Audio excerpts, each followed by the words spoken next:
أعوذ بالله من الشيطان الرجيم. بسم الله الرحمن الرحيم. ومن أحسن قولا ممن دعا إلى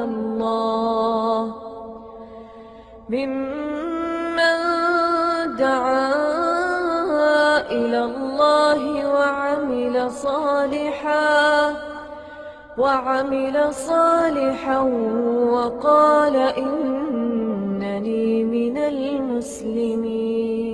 اب چونکہ وقت زیادہ ہو رہا ہے اور تمیزی باتیں بتانا بہتر ہے، اور جس کا ہم سب کو انتظار تھا، اور بہت سارے لوگ جو ہے اسی انتظار میں بیٹھے ہیں کہ شیخ کا درس شروع ہو، اور ہمارے درمیان تشریف فرما بھی ہے شیخ محمد منیر قمر صاحب سیالکوٹی حفظہ اللہ، اور یہاں پر کئی بار تشریف لا چکے ہیں، بلکہ ہر سال تشریف لاتے ہیں، سالانہ پروگرام ہے، اور اس کے علاوہ کسی پروگراموں میں بھی کئی بار تشریف لا چکے ہیں، اور محتاج تعارف نہیں ہے، شیخ کی شخصیت محتاج تعارف نہیں ہے، بہت ساری کتاب بلکہ سینکڑوں 100 سے زائد کتابوں کے شیخ مؤلف ہیں، مترجم ہیں، اور طویل عرصے پر شیخ دعوتی اور تصنیفی اور اسی طرح سے اور دوسرے اعمال علمی کاموں کا تجربہ موجود ہے۔ ریڈیو پر شیخ کا پروگرام بھی آتا ہے، جلسہ ریڈیو سے آتا تھا، آج کل شاید نہیں آنا تھا، ریڈیو پہ آتا ہے۔ شیخ صاحب روشنی جو جمعہ کے دن میگزین نکلتا ہے جدہ سے، اس کے خصوصی رائٹر ہیں، اور بہت ساری بہت ہی باصلاحیت ہم سب لوگ جانتے ہیں، اور ہر کوئی ان کی تقریریں سنتا رہتا ہے اور ان کے جو ہے کتاب پڑھتا رہتا ہے۔ تو میں زیادہ تعارف شیخ کا نہیں کراتے ہوئے بلکہ شیخ سے بڑے ادب و احترام کے ساتھ میں گزارش کرنا چاہتا ہوں کہ شیخ اسٹیج پر تشریف لائیں اور اپنی قیمتی باتوں سے ہم سامعین کو محظوظ فرمائیں۔ اللہ سے دعا ہے کہ اللہ میں ان باتوں کو سننے اور سمجھنے کی توفیق دے، اور پھر اس کے بعد عمل کرنے کے لیے۔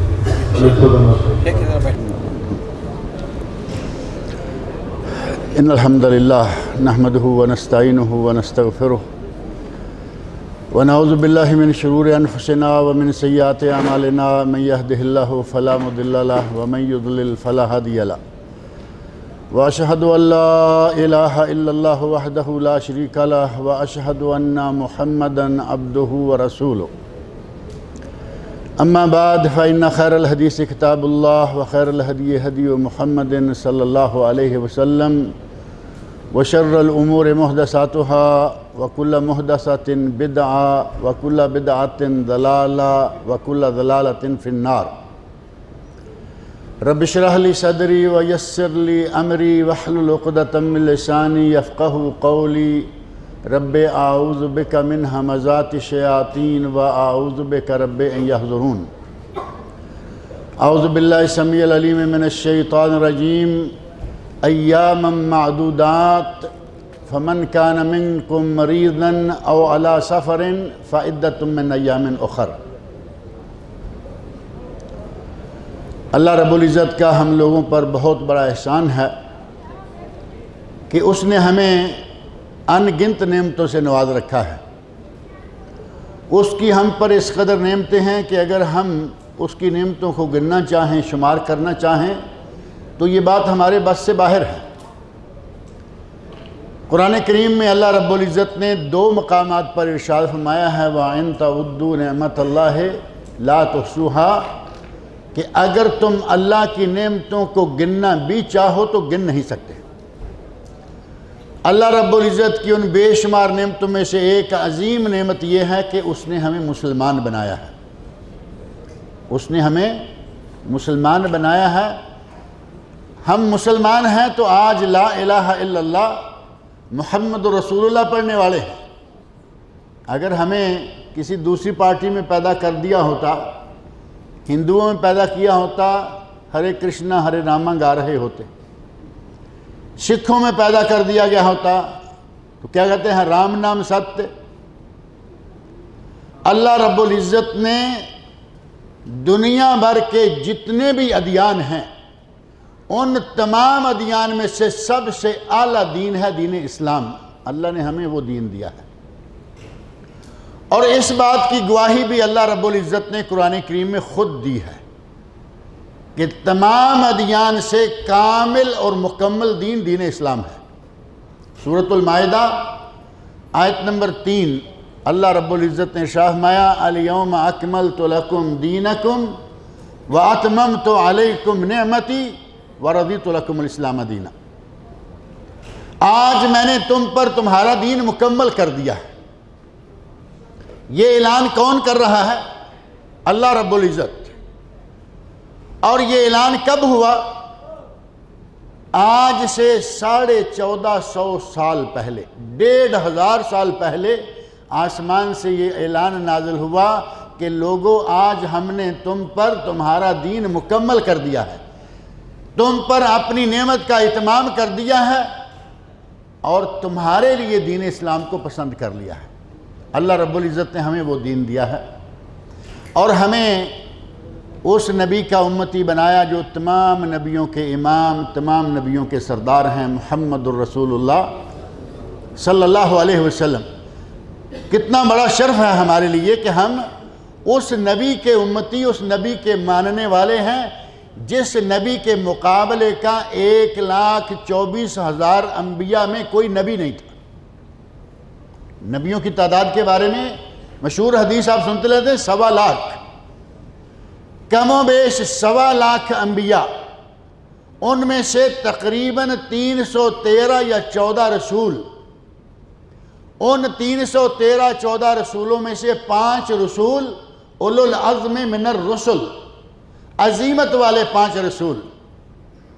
ہمارے نبی 1.25 لاکھ نبیوں سے اعلیٰ، 313 یا 14 رسولوں میں سے اعلیٰ، اور 5 اولو العزم من الرسل جو ہیں ان کے بھی سردار ہیں محمد الرسول اللہ۔ معلوم ہے وہ 5 اولو العزم انبیاء کون کون سے ہیں؟ حضرت نوح علیہ السلام، حضرت ابراہیم خلیل علیہ السلام، حضرت موسیٰ علیہ السلام، حضرت عیسیٰ علیہ السلام، اور ان سب کے سردار محمد رسول اللہ صلی اللہ علیہ وسلم۔ اللہ نے ہمیں اس نبی کا امتی بنایا ہے جو ہمارے لیے بہت ہی بڑا شرف ہے۔ اور پھر نبی عظیم ہے، نبی تمام نبیوں کا امام ہے، تو اللہ رب العزت نے ہمیں اس امت کا فرد بنایا ہے جس امت کا تذکرہ بھی قرآن کریم نے، اللہ نے قرآن کریم میں امت خیر کے حوالے سے کیا۔ ارشاد فرمایا کنتم خیر امت، کنتم خیر امہ اخرجت للناس تامرون بالمعروف وتنہون عن المنکر وتؤمنون باللہ۔ تم بہترین امت ہو، تم نیکی کا حکم کرتے ہو، برائی سے لوگوں کو روکتے ہو، اور اللہ کی ذات پر ایمان رکھتے ہو۔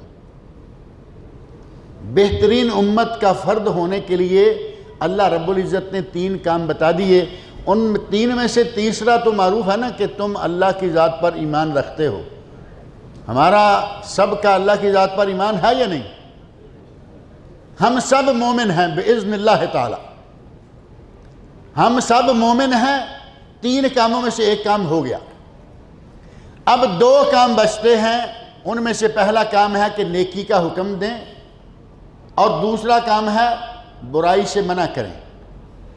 اگر نیکی کا حکم دیں، برائی سے منع کریں، مومن ہم پہلے سے ہیں، امت خیر کے فرد ہونے کا ہمیں حق حاصل ہو جائے گا۔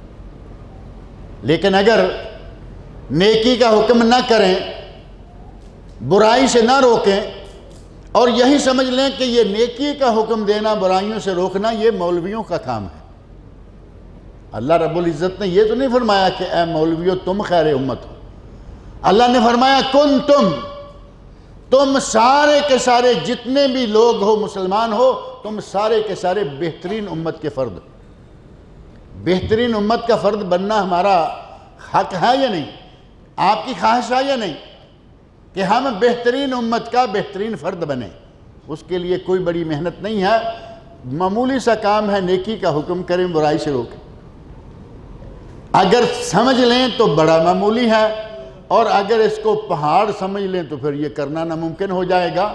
اتنا معمولی ہے۔ میں ایک مثال عام طور پر دیا کرتا ہوں مولانا شیخ مقصود الحسن صاحب نے آتے ہی وہ آپ لوگوں سے بات کرتے کرتے کہہ دی تھی، کہا تھا کہ لوگ کھانے پینے میں اتنے مگن ہیں کہ دائیں اور بائیں کا پتہ ہی نہیں چل رہا۔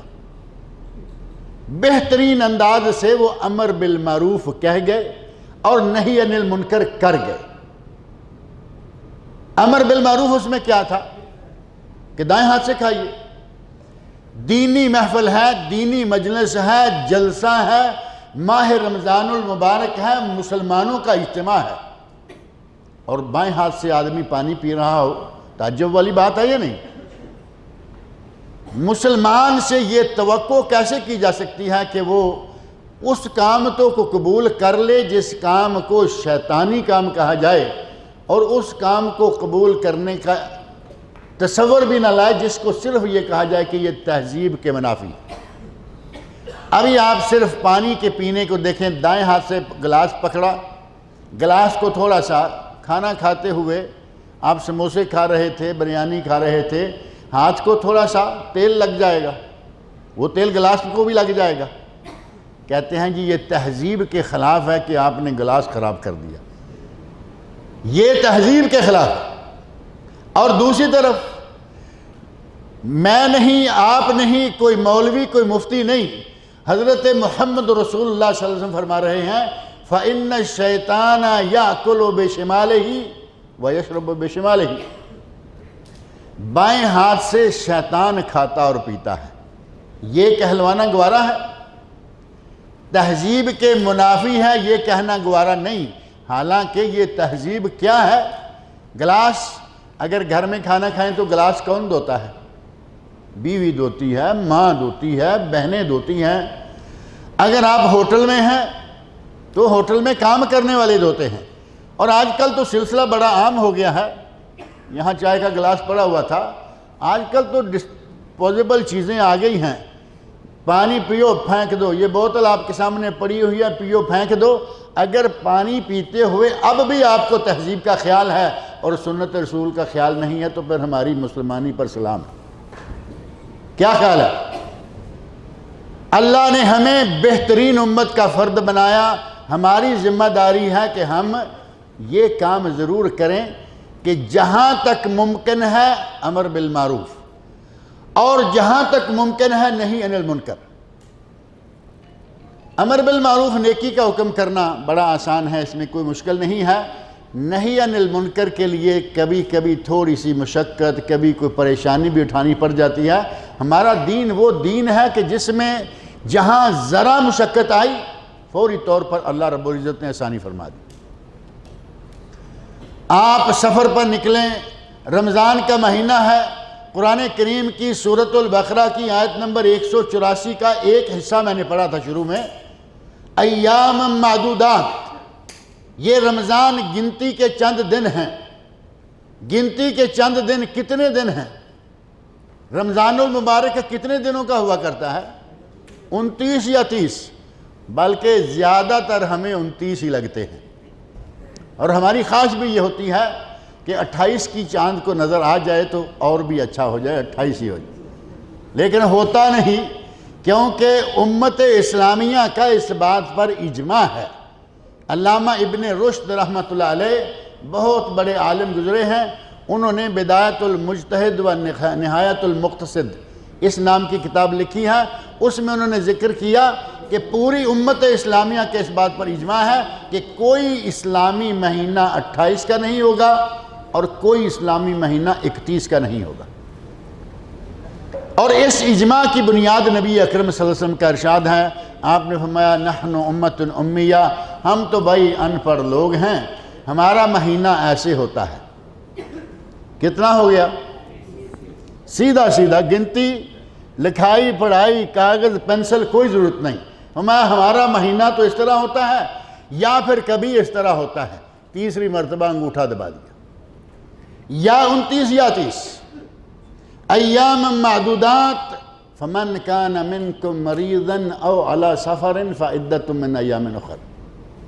اگر کوئی بیمار ہے، روزہ نہیں رکھ سکتا، کوئی بات نہیں ہے، پریشانی والی کوئی بات نہیں، صبح روزہ رکھا تھا، دوپہر کو بیمار ہو گیا، روزہ توڑ دے، کوئی بات نہیں۔ اللہ رب العزت نے اجازت دی، محمد رسول اللہ صلی اللہ علیہ وسلم نے اجازت دی، ہمارا کوئی مولوی یا مفتی ہم پہ فتویٰ لگانے والا کون ہوتا ہے؟ اللہ نے فرمایا جو مریض ہے روزہ چھوڑ دے، جو مسافر ہے وہ روزہ چھوڑ دے۔ فعدۃ من ایام اخر، گنتی یاد رکھیں کہ جتنے روزے چھوٹے ہیں اتنے روزے رمضان کے بعد رکھ لیں۔ ہمارا دین اتنا آسان ہے کہ یہ بھی نہیں کہا ادھر رمضان گزرا، شوال شروع ہوا، بھائی اپنی گنتی پوری کرو، نہیں، اگلے سال کے 11 مہینوں میں جب چاہے رکھ لیں، 11 مہینوں میں سے۔ اور اگر کوئی دل میں یہ ٹھان لے کہ اتنی گرمی کے روزے ہیں، چھوٹ تو بیماری کی وجہ سے گئے ہیں، جا کے موسم سرما میں رکھیں گے، کوئی حرج نہیں۔ سرما میں 10 گھنٹے کا دن، آج کل 13-14 گھنٹے کا، اس وقت 10۔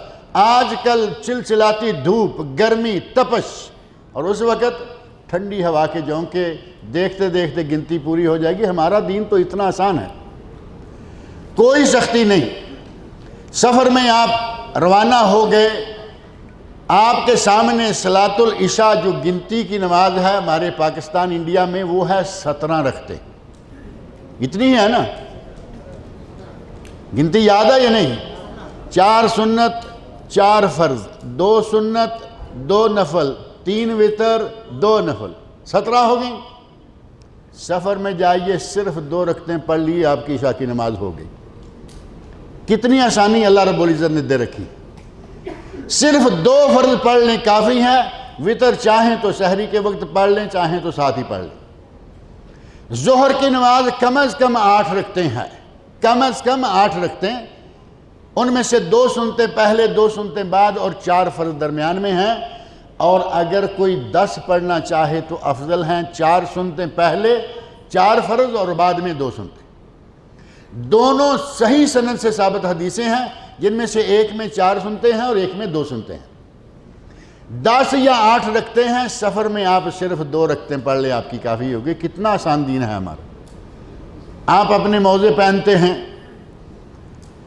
سردی کی وجہ سے پہنے یا کسی بھی دوسری حاجت کے لیے پہنے۔ بعض لوگ اعتراض کرتے ہیں جی نہ سردی ہے نہ کوئی مجبوری ہے، موزے پہن کے ان کے اوپر مسح کر رہے ہیں۔ اللہ کے رسول صلی اللہ علیہ وسلم نے اجازت دی، اللہ کے رسول نے اجازت دی۔ میں نے پہلے کہا کہ اللہ اجازت دے، رسول اللہ اجازت دیں، یہ مولوی کون ہوتا ہے ہم فتویٰ لگانے والا؟ اللہ کے نبی صلی اللہ علیہ وسلم نے فرمایا کہ تم سفر میں ہو تو تمہیں 72 گھنٹے تک جرابوں پر، موزوں پر مسح کرنے کی اجازت ہے، اور اگر گھر میں ہو تو 24 گھنٹے کے بعد جرابیں اتارو، نئے سرے سے پاؤں دھو اور مسح کرو۔ ہمارا دین اتنا آسان ہے۔ میں نے عرض کیا تھا کہ اگر ہمیں نہی عن المنکر کے سلسلہ میں کوئی مشقت آ سکتی ہے تو اللہ رب العزت نے اس کا بھی ہمارے لیے بہترین انتظام کیا ہے۔ صحیح مسلم میں حدیث ہے، یہ نہیں کہ آپ ہر حال میں برائی کو روکیں گے، بلکہ برائی کو روکنے کے 3 درجات مقرر فرما دیے۔ ارشاد فرمایا من رأى منکم منکرا فلیغیرہ بیدہ، تم میں سے جو شخص کوئی برائی ہوتے ہوئے دیکھے اسے اپنی قوت بازو سے روکے، اپنی طاقت سے اس کو روکے، اور اگر اپنی طاقت سے نہیں روک سکتا فَإِن لَّمْ يَسْتَطِعْ فَبِلِسَانِهِ، اگر اپنی قوت بازو استعمال نہیں کر سکتا فَبِلِسَانِهِ، اپنی زبان سے روکے، کم از کم آواز تو برائی کے خلاف اٹھائے۔ آسانی ہو گئی۔ اب قوت بازو کہاں استعمال کر سکتے ہیں؟ اگر کوئی حاکم ہے وہ اپنے ملک میں قوت بازو استعمال کر سکتا ہے یا نہیں؟ اور ہوتی ہوئی آپ دیکھ رہے ہیں۔ اب حاکم سے چھوٹا صوبے کا مالک ہے، گورنر ہے، اپنے علاقے میں کر سکتا ہے یا نہیں؟ اور اب تھوڑا نیچے آ جائیے، شہر کا میئر ہے، اپنے شہر میں اپنی مرضی چلوا سکتا ہے یا نہیں؟ اور اس کے اندر ایک ریاست اور ہے شہر کے اندر، وہ کون سی ریاست ہے؟ شہر کے اندر، گاؤں کے اندر، محلے کے اندر ایک اور ریاست، ایک اور حکومت ہوتی ہے، وہ آپ کا گھر ہے۔ ہمارا گھر ہماری حکومت ہے یا نہیں؟ ہمارا گھر ہماری دنیا ہے، اس میں ہم خود بادشاہ ہیں، ہمارے اپنے وزیر ہیں۔ اور ہم تو بادشاہ ہیں، صرف انگوٹھا چھاپ، وزیر اعظم تو گھر والی ہوتی ہے۔ آج کل کی صورتحال تو یہ بنی ہوئی ہے نا، شوہر بادشاہ ہے گھر کا، جب چاہے اس سے انگوٹھا لگوا لیں۔ بادشاہوں کو تو کام بھی یہی ہوتا ہے نا آج کل، صدر صرف انگوٹھا لگاتے ہیں، کام کرتے ہیں وزیر اعظم، پرائم منسٹر۔ اپنے گھر کے اندر کم از کم ہمیں اپنے گھر کے اندر تو قوت بازو استعمال کرنے کی اجازت ہے یا نہیں؟ اپنے بیٹے پر، اپنی بیٹی پر، اپنی بیوی پر، اپنے گھر میں آپ کی بہو آ جائے اس پہ، جہاں آپ قوت بازو استعمال کر سکتے ہیں آپ کا فرض ہے کہ قوت بازو استعمال کریں، برائی سے روکیں۔ لیکن آج کل ہمارا مسئلہ بڑا عجیب سا ہو چکا ہے، بیوی سے ہم ڈرتے رہتے ہیں، اس پہ حکم نہیں چلتا، مان لیا کہ ٹھیک ہے نہیں چلتا، وہ تو چونکہ ہمارے برابر کی چوٹ ہے۔ بیٹی بیٹوں کے بارے میں بھی جب آدمی ڈرنا شروع ہو جائے تو بتائیے اس کا یہ گھر کیا اور اس کی حکومت کہاں گئی؟ حاجی صاحب مسجد میں جا رہے ہیں، بیٹا سویا ہوا ہے، ایک مرتبہ کہا بیٹا اٹھو نماز پڑھو، دوسری مرتبہ بیٹا وہ آنکھیں کھول کے دیکھتا ہے، حاجی صاحب مسجد تک پہنچ جاتے ہیں۔ ہمارا حال یہ ہوتا جا رہا ہے، اور اس کے ذمہ دار کون ہیں؟ وہ ہم خود ہیں۔ ان باتوں کے کہ اولاد حکم نہ مانے، اس کی ذمہ داری ہم پہ آتی ہے۔ بچے کو اگر بچپن میں تربیت دی گئی ہوتی، رمضان کا مہینہ ہے، صحابہ کرام اپنے بچوں کو کس طرح روزہ رکھنے کی تربیت دیتے تھے؟ آپ یقین مانیں گے کہ میٹرک اور سیکنڈ ایئر کے لوگ 12ویں کلاس، کتنی عمر کا بچہ ہوگا جو 12ویں کا ہوگا؟ 12 اور 6 18 یا 12 اور 5 17، 12 اور 4 کر لیں 16، 17 18 سال کا بیٹا یا بیٹی ہو اور اس کے ماں باپ پوچھیں کہ شیخ صاحب رمضان کا مہینہ ہے، ہمارا بچہ روزہ چھوڑ سکتا ہے یا نہیں، کیا یہ مسلمانی ہے؟ صحابہ کرام رضی اللہ عنہم اپنے بالکل نو خیز بچے، چھوٹے چھوٹے بچے جو ابھی کل دودھ چھوڑ رہے ہیں، تیسرا سال چوتھا سال شروع ہوا ہے، بچوں کو روزہ رکھوانا شروع کر دیتے، ٹریننگ دینا شروع کر دیتے۔ حضرت ربیہ بنت معوذ رضی اللہ عنہ وہ بیان کرتی ہیں کہ ہم اپنے بچوں کو کننا نصوم و نصوم صبیاننا، ہم خود روزہ رکھتے تھے، اپنے بچوں کو روزہ رکھوایا کرتے تھے۔ اب بچے کی عمر کتنی ہے اس سے آپ اندازہ کر سکتے ہیں۔ فرماتی ہیں کہ عصر کے بعد بچے بھوک سے رونا شروع کر دیتے۔ وہ 10 12 15 16 سال کا بچہ تو نہیں ہو سکتا نا جو رونا شروع کر دے، وہ 4 5 6 سال کا بچہ ہی ہو سکتا ہے۔ کہتی ہیں عصر کے بعد بچے رونا شروع کر دیتے، اور ہم اس کے لیے کوئی روئی کا، کوئی اون کا کوئی نہ کوئی کھلونا بنا دیتے، بھالو بنا دیا ہے، یہ فلاں چیز بنا دی ہے، بچے کا دل لبھا دیتے، اتنے میں مغرب اذان ہوتی اور روزہ افطار ہو جاتا، بچے کا روزہ پورا ہو جاتا۔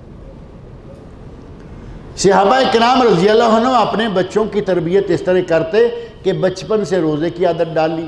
نبی اکرم صلی اللہ علیہ وسلم نے ارشاد فرمایا مروا اولادکم بالصلاۃ لسبع، اپنے بچوں کو 7 سال کے ہو جائیں تو نماز پڑھنے کا حکم دو۔ ہم دیتے ہیں، ہم 7 سال کے بچے کے لاڑ دیکھتا کہ اس کو بگاڑ کے رکھ لیتے ہیں اپنے ہاتھوں سے۔ مسجد میں ہمارا مولوی نہیں بچے کو آنے دیتا۔ ہمارے پاکستان انڈیا میں بڑا پرابلم ہے، عجیب قسم کا مسئلہ بتایا ہوا ہے، کہتے ہیں جی بچے سب سے آخری صف میں، بچے سارے آخری صف میں ہوں گے، آپ اندازہ کر سکتے ہیں کہ وہاں کیا ماحول بنے گا۔ بچے تو ظاہر ہے کہ بچے ہیں، اور شیطان بھی کھلا ہوا ہے، جیسے جماعت شروع ہوتی ہے وہ شیطان ان میں آ کے شامل ہو جاتا ہے۔ آپ آج کل تراویح میں پیچھے دیکھتے ہوں گے کیا ہوتا رہتا ہے، آج کل تو اتفاق سے موسم بنا ہوا ہے۔ ہمارے یہاں مولوی حضرات نے بچوں کے لیے مسجدوں کے دروازے تقریباً بند کر رکھے ہیں۔ اب وہ شور مچائیں گے، مولوی نے منع کر دیا بچوں کو لے کے نہیں آؤ۔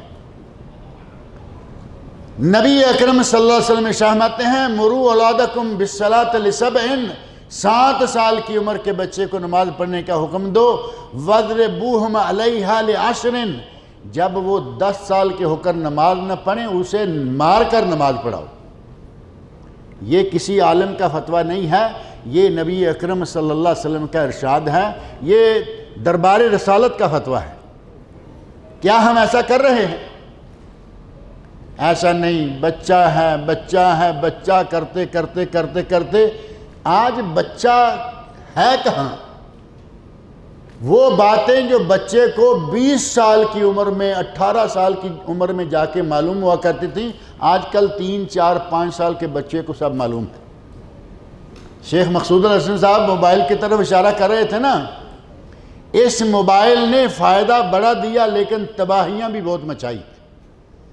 اس موبائل کے فائدے یقیناً ہیں، اس میں قرآن کریم ہے، اس میں نبی اکرم صلی اللہ علیہ وسلم کی حدیث کے مجموعے ہیں، اس موبائل میں بڑی بڑی لائبریریاں جمع ہیں، لیکن اس موبائل میں شر کے بھی انبار لگے ہوئے ہیں۔ بچوں کی معصومیت کو اس موبائل نے، آج کے نیٹ نے، ٹیلی ویژن نے تباہ کر کے رکھ دیا ہے۔ اور اگر یہ کہا جائے کہ آج کے اس نیٹ نے بچوں میں کچھ بچنے ہی نہیں دیا تو بے جا نہ ہوگا۔ اب آپ سوچتے ہیں کہ نہیں ابھی 5 سال، ابھی تو 10 سال بچے، یقین مانے ابھی پچھلے ہفتے ایک صاحب فون کر کے پوچھ رہے ہیں کہ بچے کے امتحان، آج کل پتہ نہیں کن کلاسوں کے امتحان چل رہے ہیں، بچے کا امتحان ہے اور ان امتحانوں میں کیا وہ روزہ چھوڑ سکتے ہیں؟ ادھر صحابہ کرام کا حال دیکھیں، بچے رونے کی عمر کے ہیں اور وہ روزہ رکھوا رہے ہیں۔ حضرت عمر فاروق رضی اللہ عنہ کا واقعہ اسی سلسلہ میں معروف ہے۔ ایک آدمی کو دیکھا کہ رمضان میں روزہ نہیں رکھا ہوا، اسے کوڑا مارا اور فرمایا ویلک وصبیاننا صیام، تیرا برا ہو تو نے روزہ نہیں رکھا ہوا، ہمارے تو بچوں نے روزے رکھے ہوئے۔ صحابہ کرام اپنے بچوں کو تربیت دیتے تھے بچپن سے، اور وہ بڑے ہو کر اپنے ماں باپ کی بھی مانتے تھے اور ماں باپ سے پہلے اللہ اور رسول کی مانتے تھے۔ تربیت کا اثر تھا۔ ہم نے تربیت سے ہاتھ کھینچے رکھا، بچہ بگڑ گیا، اب نماز پڑھنے کے لیے اکیلے حاجی صاحب کوئی مسجد میں جانا پڑتا ہے، بچوں میں سے کوئی جانے کے لیے تیار نہیں ہوتا۔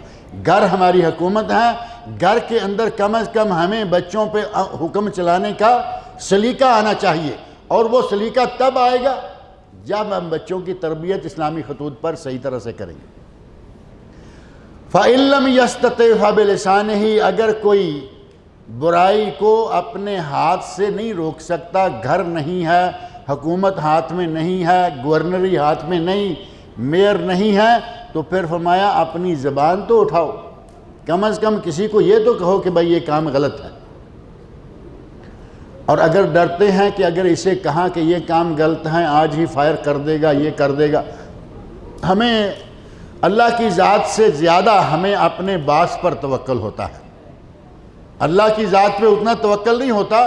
ہم سمجھتے ہیں کہ ہماری روزی روٹی کا سارا ذمہ ہمارے باس کے ہاتھ میں، باس کے لیے، فلاں کے لیے، ڈمکاں کے لیے کوئی ایسی بات کرنے کے لیے ہم تیار نہیں ہوتے کہ کہیں اس کے دل میں ہمارے خلاف غصہ نہ آ جائے۔ اگر غصہ آ جائے گا تو کیا کرے گا؟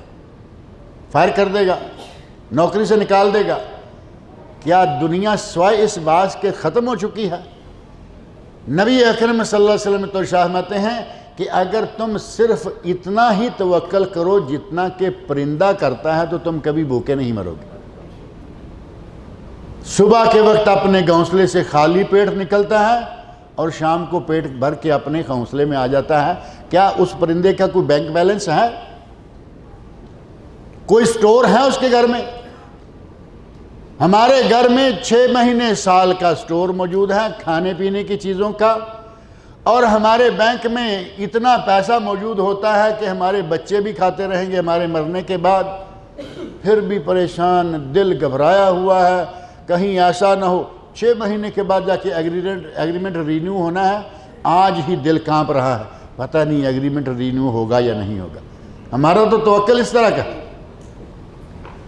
اگر آپ ڈرتے ہیں کہ زبان سے بھی ہم اس کو نہیں کہہ سکیں گے کہ یہ غلط کام ہے، نبی اکرم صلی اللہ علیہ وسلم فرمایا فَإِن لَّمْ يَسْتَطِعْ فَبِقَلْبِهِ، زبان سے بھی نہیں روک سکتے تو کم از کم اپنے دل سے تو اس بات کو برا سمجھیں. یہ تو ہم سب کر سکتے ہیں یا نہیں؟ آپ سب یہ کر سکتے ہیں. اب اس کا درجہ بھی رسول اللہ صلی اللہ علیہ وسلم نے طے کر دیا ہے. وَذَلِكَ أَضْعَفُ الْإِيمَانِ، یہ ایمان کا سب سے کمزور ترین درجہ ہے. اور اگر کسی کے دل میں بھی برائی دیکھ کر اس کے خلاف نفرت پیدا نہیں ہوتی تو اس کے بارے میں پھر کیا خیال ہے؟ اگر کمزور ترین ایمان یہ ہے کہ آدمی دل سے برائی کو برا سمجھے، اور اگر برائی کو برا سمجھنے کا دل میں بھی خیال نہیں آ رہا تو پھر یہ آدمی ایمان سے پیدل ہوا یا نہیں؟ اگر تھوڑا بہت ایمان ہوتا تو دل سے اس کو برا سمجھتا. ہمارے یہاں ایسے لوگ موجود ہیں کہ ڈیرے پہ رہ رہے ہیں، ڈیرے والے جو چاہیں کریں، زبان ہلانے کو تیار نہیں، بلکہ خوشی کے ساتھ وہیں بیٹھے ہوئے کر نہیں رہے لیکن ان کو کرتا ہوا دیکھ رہے. یہ شامل ہو جائیں گے یا نہیں برائی میں؟ رمضان کا مہینہ ہے اور تھوڑے سے چند دن ہیں. اللہ رب العزت نے فرمایا ایام معدودات، یہ تو گنتی کے چند دن ہیں.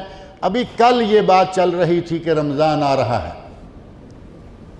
رمضان آ رہا ہے. بڑے زور شور سے کچھ لوگ بڑے پیار سے تیاریاں کر رہے ہیں، بڑے سرور اطمینان کے ساتھ استقبال کے لیے تیار ہو رہے ہیں، اور کچھ لوگ اسی وقت کہہ رہے ہیں رمضان آ رہا ہے بھائی، رمضان آ رہا ہے. اس ساتھ ساتھ بیچاروں کا منہ گرتا جا رہا ہے، کیونکہ پتہ ہے کہ رمضان تو روزے کا مہینہ ہے.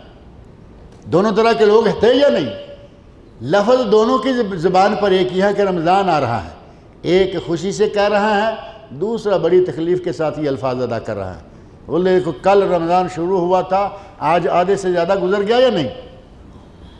یہ پچھلا روزہ جو ہے 16واں روزہ تھا. 30 دن سے زیادہ تو ہوں گے نہیں، آدھے سے زیادہ کل تک گزر چکے ہیں. یہ چند دن ہیں، یہ اسی طرح گزر جائیں گے. ان مہینوں کو، اس مہینے کے دنوں کو اور اس دن کی گھڑیوں کو، ان گھڑیوں کے لمحات کو اپنے لیے غنیمت سمجھے. اللہ رب العزت نے ہمیں موقع دیا ہے.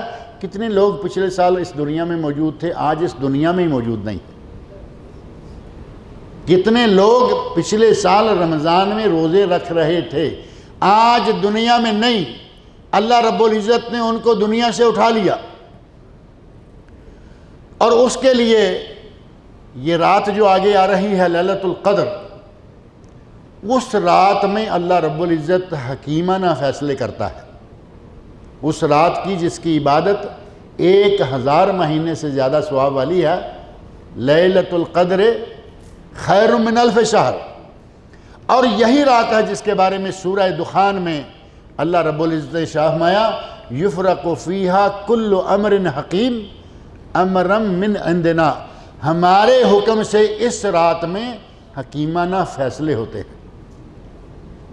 ہمارے لوگ ان حکیمانہ فیصلوں کی رات کے بارے میں تذبذب میں شکار ہیں. اہل علم، علماء، محدثین، مفسرین، ان سب میں یہ بات طے ہے، بڑے بڑے علماء میں خاص طور پر یہ طے ہے کہ یہ رات جس میں حکیمانہ فیصلے ہوتے ہیں وہ رمضان کی لیلۃ القدر. لیکن کچھ لوگوں نے شروع سے یہ رائے دینا شروع کر رکھی ہے کہ وہ 15 شعبان والی رات. لیکن آپ کتب تفسیر پڑھیں، کتب حدیث پڑھیں، آپ کو شب برات کا نام تو ملے گا نہیں. اگر ملے گا نصف شعبان کا نام ملے گا.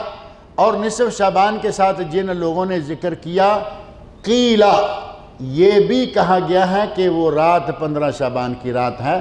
یعنی جنہوں نے اس قول کو بیان کیا، اس قول کے ضعیف ہونے کا ساتھ ہی اشارہ بھی کر دیا. اتنے علماء کرام، محدثین، مفسرین مان رہے ہیں کہ وہ لیلۃ القدر ہے. ہمارے پیغامات پچھلے دنوں آپ کو معلوم ہے شعبان کے شروع میں پیغام آنے شروع ہو گئے تھے. پیغام کے سامنے ایک اس طرح کا بھی ہے. آج کل جو فیسز ہیں موبائل میں، ایک ہے نا سسٹم، فیس آ جاتا ہے، یہ سمائلی فیس ہے، یہ رونے والا فیس ہے، وہیں ایک یہ فیس بھی ہے. صحیح معافی مانگنے والے دونوں ہاتھ جوڑ کے آدمی کھڑا ہے، اور وہ دونوں ہاتھ ہیں صرف، آدمی پیچھے نہیں ہے. یقین مانے کہ کئی لوگوں نے میسج بھیجے، اس میں وہ چھاپا ہوا ہے کہ کوئی غلطی کوتاہی ہو گئی تو معاف کر دینا، کیونکہ آگے 15 شعبان آ رہی ہے.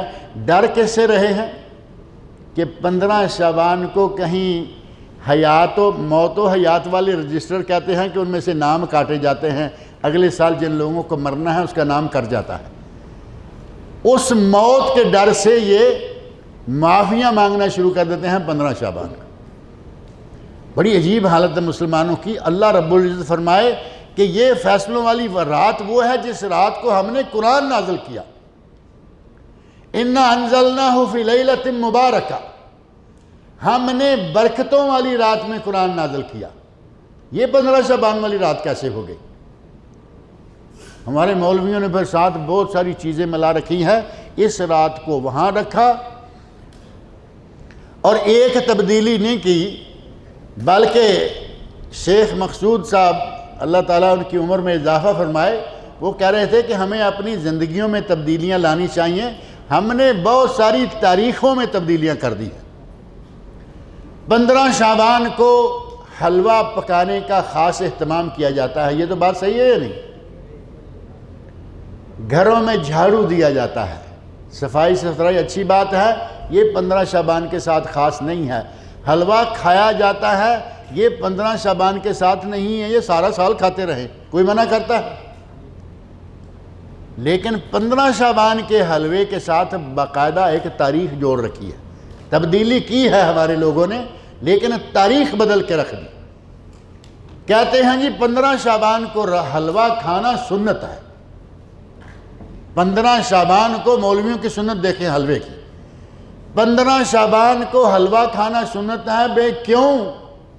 کہتے ہیں نبی پاک کے دندان مبارک شہید ہوئے تھے، آپ کے لیے حلوہ تیار کیا گیا تھا اور آپ نے حلوہ کھایا تھا۔ ایک بات میں یہ پوچھتا ہوں کہ نبی پاک صلی اللہ علیہ وسلم کے دندان مبارک کب شہید ہوئے تھے؟ آپ کو معلوم ہے نا، غزوہ احد میں۔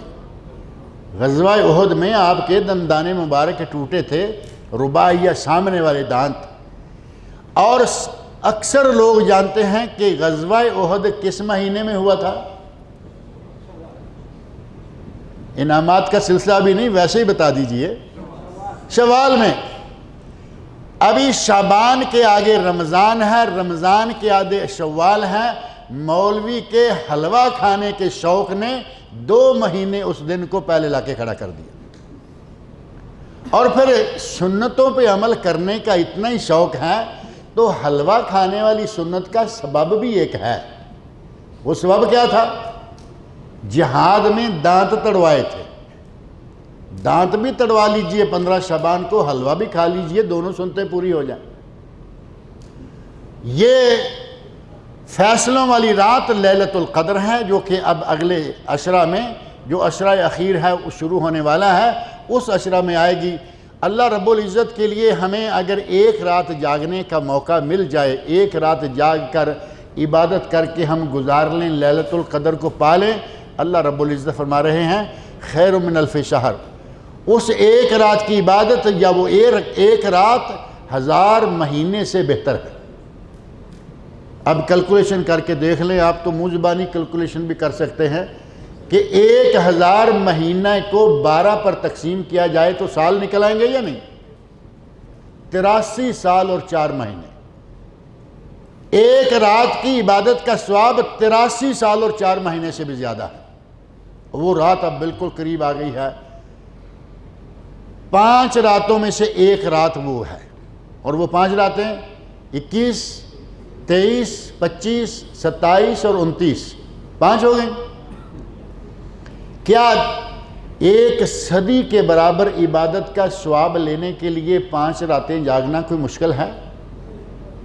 اللہ نے خیر من الف شہر فرمایا، 1000 مہینے سے بہتر، اور جسے اللہ بہتر فرمائے پتہ نہیں کتنی بہتر ہے۔ کم از کم 1 صدی لگا لیتے ہیں، 1 صدی 100 سال کی عبادت کا ثواب مل جائے صرف 5 راتیں جاگنے میں، کتنا سستا سودا ہے۔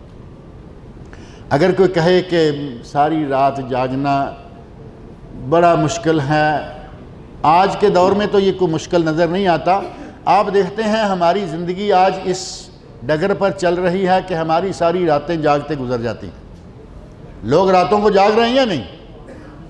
ڈیوٹیوں والوں کی مجبوری ہے، ہمارے مسلمانوں میں کچھ نوجوان وہ ہیں کہ وہ ویکینڈ کی ہر رات تقریباً جاگ کر گزار دیتے ہیں، اور ویکینڈ کی رات بھی کون سی ہوتی ہے؟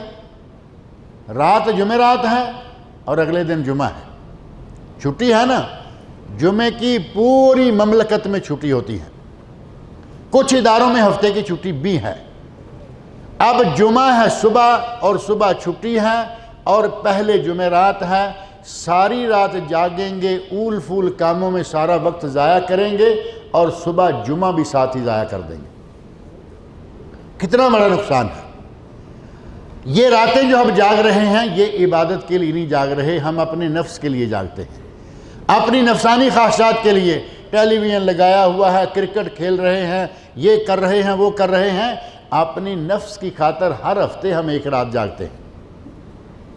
اور بہت سارے لوگ ایسے ہیں کام میں آسانی ہے، ویسے ہی ساری رات ٹیلی ویژن یہ وہ خرافات میں ساری رات گزار کے سارا دن آدھا دن سوئے رہتے ہیں، بعد میں ڈیوٹی چلے گی۔ اگر اپنی ذات کے لیے آپ اتنا جاگتے رہتے ہیں، صرف اللہ کے لیے 5 راتیں جاگیں اور 100 سال کے قریب ثواب پائیں، کیا یہ معاملہ مشکل ہے؟ عہد کرتے ہیں کہ اس رات ہم اس سال کی لیلۃ القدر پائیں گے انشاءاللہ، اور اس کے لیے کوئی بڑا کام نہیں ہے۔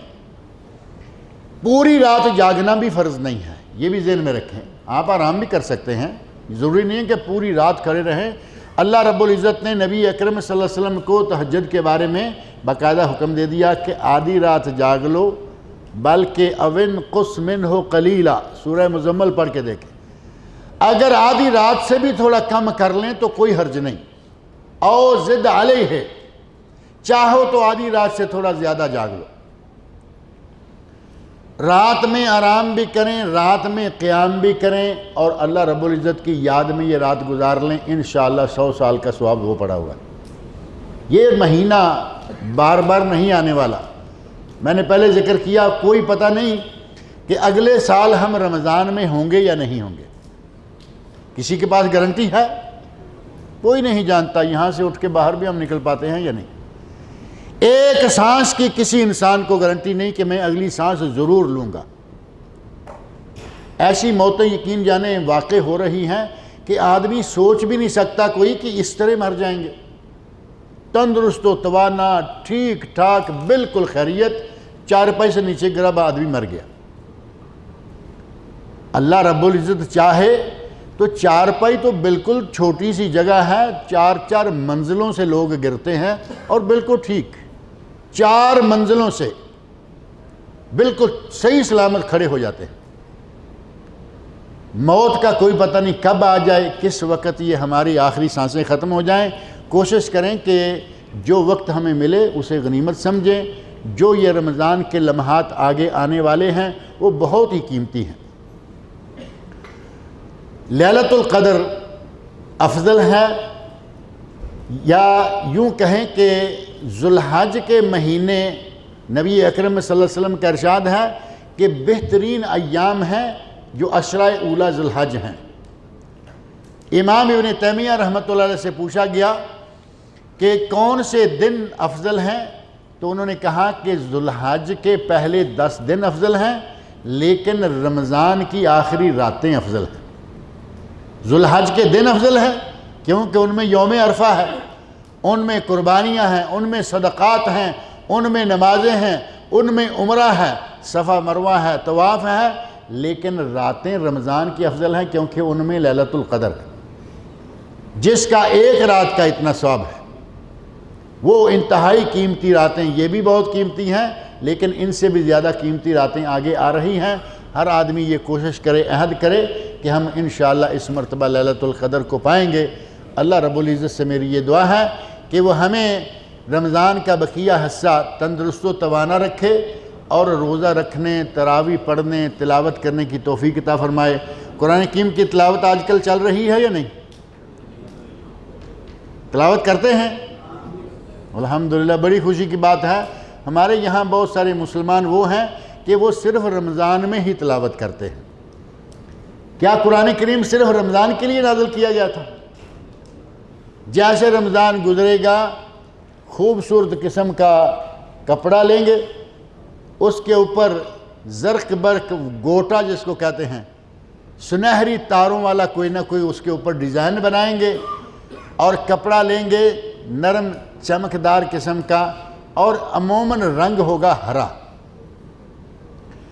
ہرے رنگ کے ساتھ ہمارا ایک خاص تعلق ہے، وہ تعلق بھی آپ کو معلوم ہوگا، کیونکہ ہماری سرکاریں، ہمارے دربار، ہمارے سارے ہرے ہرے ہیں۔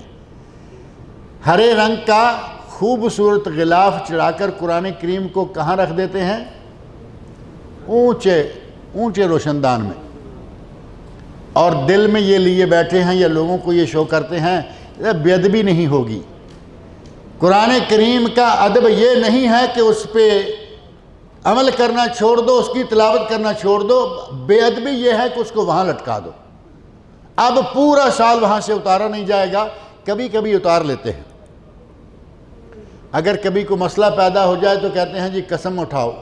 اب ایسے قسم نہیں، وضو کرو اور سر پہ قرآن رکھ کے قسم اٹھاؤ، تب مانیں گے۔ تو پھر سال کے دوران بھی قرآن کریم کو اٹھا لیا جاتا ہے، وہاں سے اتار لیا جاتا ہے۔ اسی لیے علامہ اقبال نے شکوہ میں کہا ہے، طاقوں میں سجایا جاتا ہوں، یعنی خوبصورت لباس پہنا کے طاقوں میں سجایا جاتا ہوں، قسموں میں اٹھایا جاتا ہوں۔ یعنی ہمارے پاس اب قرآن کریم کا یہ مصرف رہ گیا ہے، کوشش کریں کہ قرآن کریم پڑھیں، تلاوت کریں اور قرآن کریم کا معنی و مفہوم بھی سمجھیں۔ ہم نے ایک عرصہ یہی سلسلہ رکھا ہوا ہے کہ قرآن کریم کے سال میں چلو رمضان کا مہینہ بنا چلا کے پورے سال میں ایک مرتبہ تلاوت پوری کر لیتے ہیں، اور ساری عمر گزر گئی، 60-50 سال کے ہو گئے، آج تک قرآن کی ایک آیت کا ہمیں ترجمہ نہیں آتا۔ ایسے لوگ ہیں یا نہیں؟ بے شمار ہیں، بلکہ میں کہوں گا کہ بے شمار حافظ قرآن ایسے ہیں، ساری عمر لوگوں کو حفظ کراتے گزر گئی، خود قرآن کی ایک آیت کا ترجمہ نہیں جانتے۔ قرآن کریم اس غرض سے نہیں اتارا گیا، قرآن کریم کو اللہ رب العزت نے عمل کے لیے اتارا ہے۔ قرآن کریم کو پڑھیں، قرآن کریم کو سمجھیں اور قرآن کریم پر عمل کریں۔ قرآن کریم کا یہ مسئلہ صحیح ہے۔ ہمارے یہاں بس لاپرواہی کے ساتھ زیادہ سے زیادہ تلاوت کر دیتے ہیں اور رکھ دیتے ہیں، اور بس۔ اللہ رب العزت نے یہ پیغام بھیجا ہے، یہ اللہ رب العزت کی طرف سے ایک لیٹر ہے ہمارے نام۔ پچھلے دنوں ہمارے دوست مولانا اشفاق صاحب نے ایک بہت اچھی مثال دی تھی قطیف کے جلسے میں۔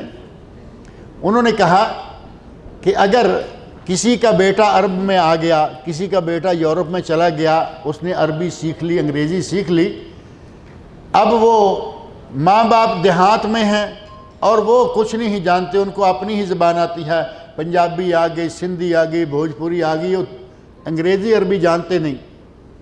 اس نے کسی وقت ایسے کسی لے میں آ کر انگلش میں لیٹر لکھ دیا یا عربی میں لکھ دیا، لیٹر آ گیا کیونکہ ایڈریس صحیح لکھا ہوا تھا، والد کے نام ایڈریس اسی پہ آ گیا۔ اب کیا آپ یہ سمجھ سکتے ہیں کہ یہ والد صاحب لیٹر کو اٹھا کے رکھ دیں گے کہ چلیے رمضان میں پڑھیں گے اس کو؟ کوئی والد ایسا کرے گا؟ اس وقت تک اس والد کو، اس والدہ کو نیند نہیں آئے گی جب تک اس کو کہیں پڑھوا کے سمجھ نہ لیں گے۔ صحیح ہے یا نہیں؟ اللہ کا کلام ہی اتنا بے کس آپ کے سامنے اتنا ہی کم قیمت نعوذ باللہ ہوتا جا رہا ہے کہ ساری عمر گزر جائے اور ہمیں پتہ نہ لگے کہ اللہ نے ہمیں کیا پیغام بھیجا۔ اپنے بیٹے کو آپ نے اتنا درجہ دیا کہ اس کے لیٹر کو پڑھے بغیر نیند نہیں آئی، اور پوری کائنات کے خالق و مالک کا لیٹر آیا، اور آپ کے 60 سال گزر جائیں، 70 سال گزر جائیں، آپ قرآن کے ترجمہ اور مفہوم کو بھی نہ سمجھ پائے۔ جہاں آپ یہ ارادہ کریں گے کہ ہم انشاءاللہ لیلۃ القدر پانے کی کوشش کریں گے، یہاں یہ عہد کریں اپنے نفس کے ساتھ کہ ہم قرآن کریم کا معنی، مفہوم اور ترجمہ سیکھیں گے۔ کیا یہ عہد آپ میرے ساتھ کرتے ہیں؟ اللہ رب العزت کے سامنے عہد کریں، قرآن کریم کو پڑھیں گے، تلاوت کریں گے، اس کو سمجھیں گے، ترجمہ سیکھیں گے، اور پھر علی وجہ البصیرت ہو کر اس پر عمل کریں گے۔ یقین جانیں کہ اگر ہم قرآن کریم کا صرف ترجمہ صحیح پڑھ لیں اس پہ عمل کرنا شروع کر دیں، ہم بہت ساری خرافات سے آٹومیٹک بچ جائیں۔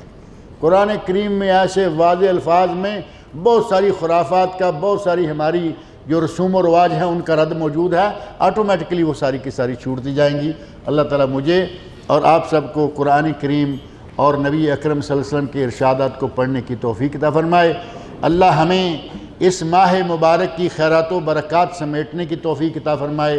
اللہ رب العزت مجھے اور آپ سب لوگوں کو صحت و عافیت کے ساتھ رکھے اور اپنی اطاعت میں رکھے۔ وما علینا الا البلاغ المبین۔ والسلام علیکم ورحمۃ اللہ وبرکاتہ۔ شیخ محترم کا بہت بہت شکریہ۔ آپ لوگوں نے شیخ سے رمضان اور رمضان کے اندر ایک مسلمان کو کس طرح سے زندگی گزارنی چاہیے، اس موضوع پر ایمان افروز خطاب سماعت فرمایا۔ ہم شیخ کا شکریہ ادا کرتے ہیں اور شیخ کے شکریہ کے ساتھ تمام مشائخ اور علماء کرام کا بھی شکریہ ادا کرتے ہیں۔ اور آپ لوگوں ناانصافی ہوگی اگر حاضرین کا شکریہ نہ ادا کیا جائے، جو تراویح کے بعد سے لے کر اب تک مستقل بیٹھے ہوئے ہیں۔ سب سے زیادہ تو آپ لوگ شکریہ کے مستحق ہیں۔ تو اللہ تعالیٰ سے دعا ہے کہ اللہ تعالیٰ ہمارا یہاں اٹھنا اور بیٹھنا، یہاں پہ دینی باتیں سننا، یہ سب اللہ تعالیٰ شرف قبولیت سے نوازے، اور جو باتیں ہم نے یہاں پہ سنی ہیں اور سمجھی ہیں، اللہ تعالیٰ ان پر عمل کرنے کی توفیق بخشے۔ اللہ اب اس کے بعد جو ہے